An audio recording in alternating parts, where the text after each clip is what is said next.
Bonjour, j'espère que vous allez bien aujourd'hui. Je fais une petite vidéo là comme ça, là c'est un peu pas du tout préparé comme d'habitude, voilà. Bon, je sais même plus à quel moment on est. Je crois qu'on est au sixième jour. J'ai eu un petit temps un peu compliqué. Là, j'ai eu une semaine, 2 semaines très compliquées à vivre émotionnellement. Voilà, j'ai des projets personnels qui ont éclos et qui se sont refermés tout de suite. Voilà. La vie d'une femme peut être parfois sombre et parfois lumineux. Voilà. Et derrière ce côté sombre, derrière ces moments qui ont été compliqués pour moi, j'y ai trouvé beaucoup de lumière. Mais il a fallu que vraiment je passe ces moments-là pour redevenir vraiment la personne que je devais être en fait depuis très longtemps. Voilà, donc en ce moment, je suis pas tellement à fond dans l'enseignement et à la fois oui. Mais voilà, j'ai vécu un moment un peu hors du temps. Là, enfin, c'est pas un moment, c'est quand même, ça a duré 2 semaines. J'en sors petit à petit. J'ai connu le début d'une maternité et la fin en 2 semaines, ça a été voilà. Et pourtant, je l'avais déjà en moi depuis quelques semaines, mais voilà, le fait que ça se finisse comme ça, et puis dans la douleur en fait physique, c'est quelque chose de très très compliqué à vivre pour une femme. Je sais ce que c'est maintenant. Voilà, il n'y a plus de doute sur ça. Je sais comment en parler, je sais ce que c'est. J'ai réussi à trouver la force pour. Je sais même pas si on doit parler de force en fait. J'ai réussi à trouver la lumière. Voilà. Je veux pas parler de force parce que c'est pas de la force que j'ai eue. C'est une réussite de douceur en fait là-dedans parce que je veux pas y mettre de force. C'est pas, on n'est pas obligé d'être fort en fait pour vivre ça, pour dans le bonheur, voilà, dans quelque chose qui est constructif en fait. Voilà, on n'a pas besoin d'être fort en fait. On parle beaucoup de force, voilà, la force d'être authentique, la force d'être vulnérable, la force d'être soi-même.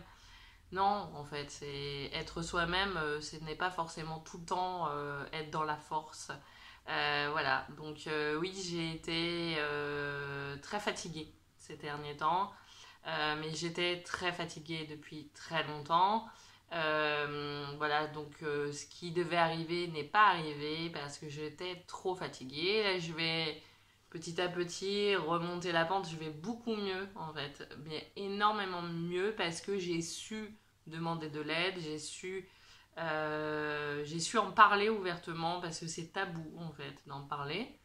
Et au final, derrière ça, j'ai eu des échanges super constructifs, des échanges avec d'autres femmes qui m'ont ouvert le cœur, leur cœur, et en disant, mais moi aussi j'ai vécu ça.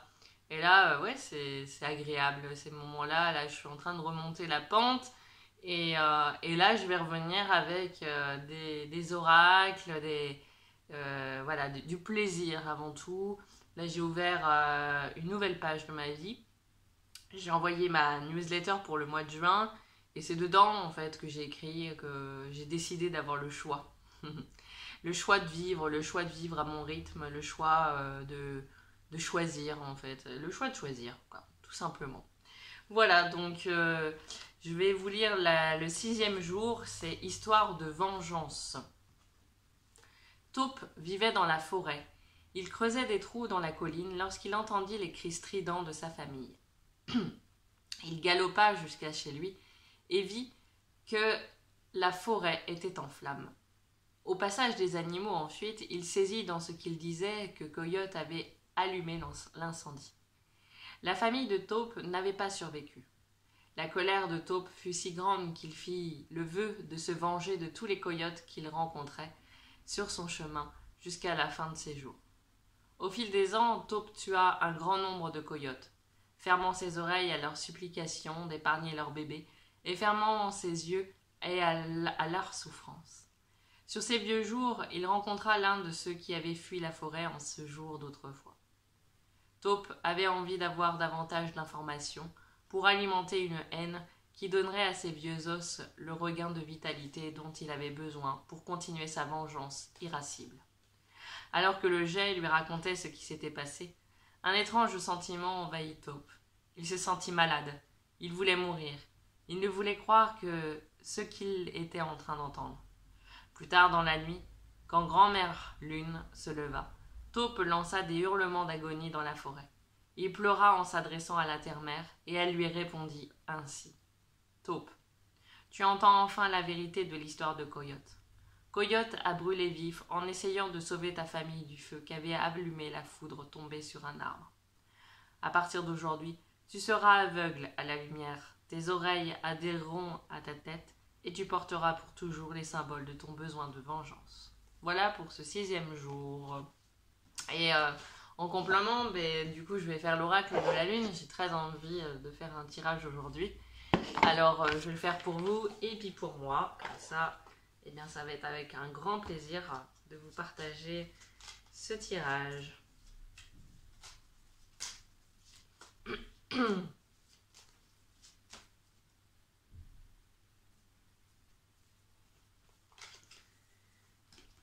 Réalisation. J'aime beaucoup ces cartes parce qu'elles sont vraiment très très très belles. Premier croissant numéro 1, réalisation. Effectivement, ça me rappelle exactement mon logo en fait. Mon logo c'est ça, c'est une jeune fille avec... Oh, c'est énorme. Ouais, je sais pas quoi dire là. C'est assez énorme. C'est exactement cette jeune fille en fait, avec une robe bleue et cette serrure, voilà, et les mondes magnifiques, lumineux, voilà. Donc effectivement, oh c'est beau, c'est beau. Plus je regarde cette carte, plus je me dis c'est assez étrange. Au niveau de cette serrure, derrière, on voit de la lumière et elle passe à travers la personne. Et de son côté, en fait, derrière elle, il y a un grand ciel étoilé. C'est plus sombre, c'est la nuit, mais c'est un ciel étoilé. Et j'ai vécu là ces derniers jours, mardi, c'était hier, avant-hier. J'ai vécu un massage en fait assez étrange où j'ai senti une lumière en fait qui me traversait et cette petite lumière elle partait dans les étoiles, voilà, et c'était un petit coucou étoilé que j'ai vu, j'ai ressenti dans mon cœur et dans mon âme, donc ça me fait comme un petit clin d'œil. Donc je vous partage cette guidance. Avec la conscience de soi, avec la conscience de soi vient la réalisation. La connaissance est une forme de puissance. L'examen de votre rôle dans cette situation est important. La phrase c'est « j'ai conscience de moi-même et j'agis en fonction de mes réalisations ». Alors que nous entamons le cycle de croissance, la lumière prend le pas sur l'ombre, éclairant tout ce qui est. C'est le début d'un processus puissant, celui de la réalisation. L'examen sincère de nos vies, sans crainte ni excuse, est un véritable acte de courage, car cela n'est pas toujours facile. Nous pourrions ne pas aimer ce que nous découvrons. Pourtant, sans conscience de soi et sans la volonté d'agir en fonction de ces réalisations, que nous les percevions comme négatives ou positives, nous ne pourrions pas changer ni évoluer. La prise de conscience des mauvaises habitudes et des comportements néfastes, voire autodestructeurs, qui nous font tant de mal, est une position de puissance, même si nous pouvons tout d'abord nous sentir inquiets et tourmentés par cette découverte. Mais grâce à elle, nous pourrons alors prendre la responsabilité personnelle de changer notre situation, car nous savons où nous en sommes. Se connaître plus complètement nous permet de nous accepter plus volontiers et d'oser nous aimer exactement tels que nous sommes. La pierre qui nous accompagne, c'est l'aventurine. Voilà, ouais, je suis vraiment contente de vous partager cette carte. Et voilà. Je vous remercie, je vous souhaite une très belle journée ensoleillée. Moi, je vais repartir faire des massages et une séance d'hypnose cet après-midi. Je vous souhaite plein de belles choses, plein de beaux moments avec vous-même et plein de prises de position, de, de choix. Voilà, face à vous-même et les autres qui vous entourent. Voilà. Je vous embrasse et je vous dis à très bientôt pour la suite de l'enseignement.